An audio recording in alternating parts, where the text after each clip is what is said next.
There's a question of whether monetary policy needs to hand off to fiscal policy. And when Donald Trump was elected president, there was a lot of hopes about tax reform, about infrastructure spending.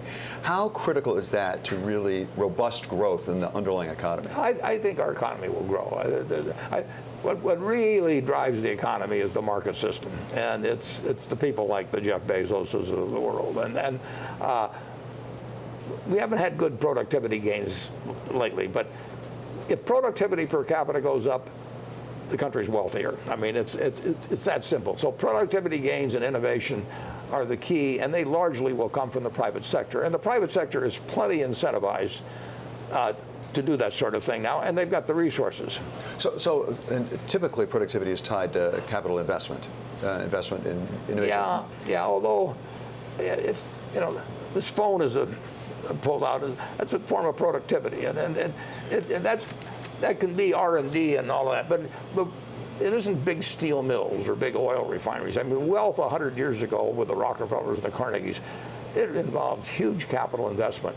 If you take the 5 largest companies in market cap in the S&P now, they're 10% of the overall S&P. They're all tech companies. You could run all 5 of those companies with no equity capital.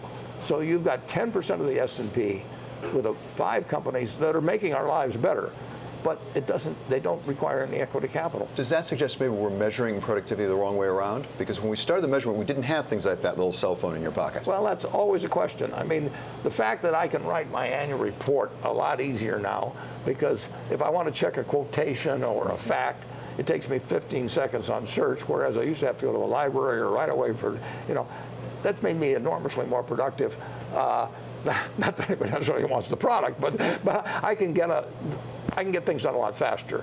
Does that get into the GDP figures? I'm not sure. I mean, I suppose some economists would say they really got a way of correcting for all that, but I really think that there have been a lot of improvements in lives.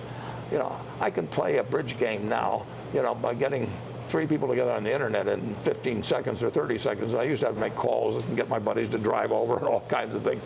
So our lives have gotten a lot better in general than actually I think the GDP figures show.